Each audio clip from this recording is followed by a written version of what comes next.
এমন ছবি বাংলাদেশ শেষ কবে দেখেছে জানা নেই। সার্বভৌমত্ব রক্ষায় বিদেশি আগ্রাসনের বিরুদ্ধে সকল ছাত্র সংগঠন হাতে হাত মিলিয়েছে এক মঞ্চে।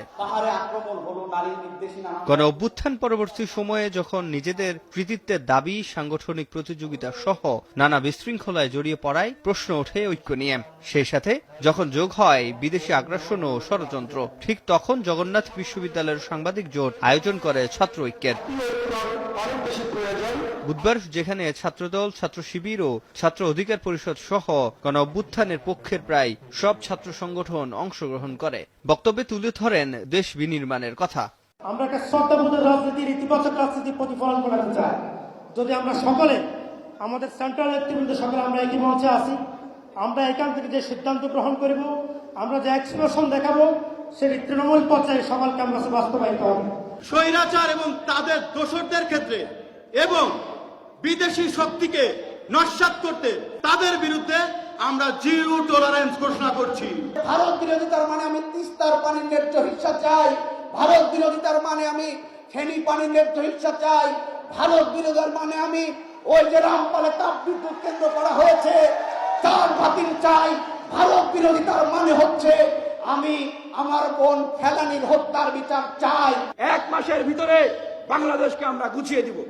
এই ফ্যাসিবাদী চক্রান্ত, এই ফ্যাসিবাদী ষড়যন্ত্র, এই বিজেপি সরকারের ষড়যন্ত্র চক্রান্ত, দেশীয় আন্তর্জাতিক যে কোনো চক্রান্তকে ভণ্ডুল করে দেওয়ার জন্য আমরা প্রস্তুত।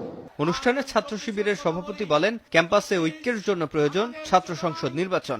শিক্ষা যদি সংস্কার না হয়, বারবার দিল্লির আনুগত্যই করতে হবে, দিল্লিকে মেনে নিতে হবে।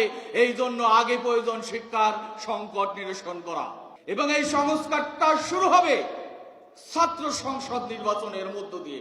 এইটা আমরা চাই।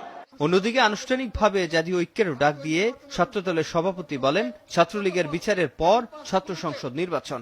এ সময় সোশ্যাল মিডিয়াতে অপতৎপরতা বন্ধের আহ্বান জানান সবার প্রতি। ছাত্রদলের পক্ষ থেকে আবারও আনুষ্ঠানিকভাবে জাতীয় ঐক্যের ডাক দিচ্ছি।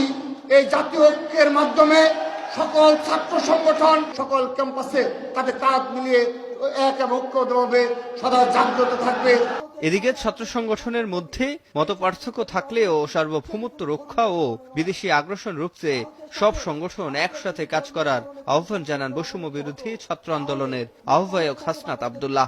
বিভিন্ন ক্রিয়াশীল ছাত্র সংগঠনগুলোর মধ্যে প্রিন্সিপালসগত মতপার্থক্য থাকবে, এটি হচ্ছে গণতন্ত্রের সৌন্দর্য। সবাইকে একমত হতে বাধ্য করা, এটি হচ্ছে শেখ হাসিনা কালচার। সবাইকে একমত যেভাবে হবে না, প্রিন্সিপালসগত অনেক বিষয় হচ্ছে মতপার্থক্য থাকবে, কিন্তু বাংলাদেশের অখণ্ডতা, সার্বভৌমত্ব, বিদেশি আগ্রাসন এসবের প্রশ্নে আমরা হচ্ছে ইস্পাত সম আমাদের ঐক্য বজায় থাকবে। দেশের সুরক্ষায় ছাত্ররা কাজ করবে বলে আশা ব্যক্ত করেন উপস্থিত শিক্ষকরা। আমি সবসময় একটা কথা বলেছি যে ঐক্য ধরে রাখতে